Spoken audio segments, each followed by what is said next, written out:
What's going on, everybody? Today we are going to be creating a poster for a concert that I went to a few nights ago, and that concert was Ringo and his all-star band. As of now, I have seen as much of the Beatles as I possibly can see, because last year I saw Paul McCartney, this year I saw Ringo Starr, and in addition to Ringo, I got to hear a lot of the songs that I grew up with, including Africa, Rosanna, Frankenstein, Down Under, Who Can It Be Now? It's a very surreal experience to be in the same room as a Beatle, but also to be in the same room as all of these other iconic musicians. And yes, there were two different posters available, one specifically for the show itself, and the other one being a tour poster. And you know I got both of them because I love posters. However, it was such a great show that I want to create my own poster.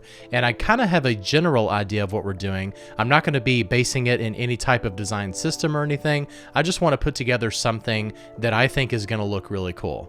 So the first thing we're going to do is I'm going to create a star right here, and we're just going to use a regular star. Ringo uses a star symbol in a lot of his imagery, pretty much everything. There was a big star on his drum set, stars on posters, t-shirts, and things like that. And I think I'm going to do something here that is specific to the show, because it would be cool to maybe have as like a companion piece or something like that to the posters that I already have, and I have no idea where I'm going to put them at this point, but I definitely want to get them framed, and I want to have Paul's right next to Ringo's. All right, so I'm going to swap the fill and the stroke right here, and I went ahead and grabbed the set list that was there that night. And what I want to do is I want to do type on a path around this star and fill that up with the set list of the songs. And I'm going to go all the way up here to the top and just click right there. That's going to fill in some dummy text. And let's select all of it and replace it with the set list text that we have. And let's go ahead and nail down a font. I think I'm probably going to choose maybe SF Pro. I actually do like that one a lot. And we can do bold, and we'll switch it over to all caps. This will make it easier to work with type on a path here. And whenever you're working with type on a path, you just want to make sure that everything is going to fill in the shape that you've created. So let's change our kerning to optical. I'm going to bump up the type to about 20 points. I think that looks good. And we've got some overflow going on here. So what we're going to do is just bring this down a little bit. Okay, 17 looks good. And then let's adjust our tracking. Just keep going until we are right around that shape. All right, very nice. Now let's bring our star shape over here. We're going to center this exactly. And now let's decrease the size by about 1 inch or so. I think that looks really cool right there. And I'm thinking about sticking to just a black and white color palette. I think that'll work really well for this. He's Ringo Starr. He doesn't really need a lot of frills. All right, and for this one, I want to increase the weight all the way to the max. And the width I'll bring up to about 120. I like the look of that right there. Okay, so let's bring in our kerning and let's make it fairly tight.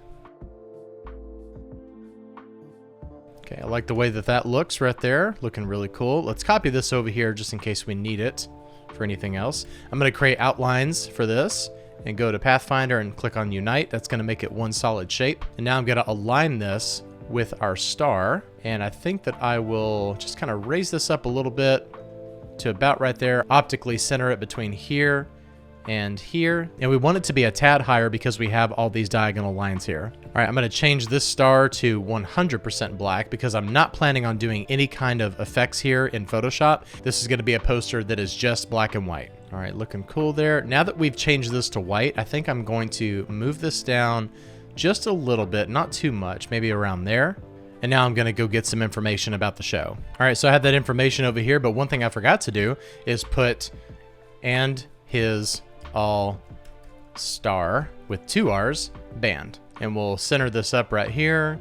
And let's go ahead and decrease our leading. Actually, I want to decrease the size first because I like working with whole numbers. All right, so I like this configuration of text, so we'll go ahead and create outlines for this. And let's center it with Ringo up here. And we're going to bring this down probably about half the size of what it is right now. So about 2.5 inches. And of course, we're going to put it in this space right here. So we have to make sure that it fits within that space. All right, that is looking good in that space right there. And here are the names of his all-star band. And we'll figure out exactly how to configure that. I think I'll center it and maybe bring it around here. And let's reduce this to about 30 points. That looks good. I like a little bit of extra spacing right there, so that is all looking good. And we'll just keep it at optical kerning. I'm not going to go in and kern each one of these right here. All right, so we'll center this here, and let's move this all the way up to here where the text is touching. and then we'll just kind of move it down by about half an inch to an inch looks good, so we'll just do like 0.75. And I also just realized that All Star is hyphenated, so let's get a hyphen in there. No need to retype all of the text. This will do just fine. All right, let's put the venue name up here at the top. We'll just go like 80 points, something like that. You don't want to be larger than the big main text that you want people to see. Let's copy this down here and say presents, and you want that to be about half the size. I will kern this because I'm not a fan of the default kerning here on some of these letters. Outline the type, center it up, and let's push in maybe about 1.5 inches. And for the information at the bottom, let's do 30-point type. Let's say doors 6:30 p.m. Show 7:30 p.m. Tickets on sale now. All right, now let's outline that text, unite it, bring it down to the bottom, 1.5 inches up, and let's bring this all the way to the outer edge and do -3 because that's 1.5 inches on the left side and 1.5 inches on the right side. So now we have 1.5 inches of margin on all 3 sides. And now that we have everything laid out here, I think what we'll do is just kind of bring this to about right here. We don't have to optically align that. We can select all 3 of these, go to Align to Selection, and distribute spacing vertically.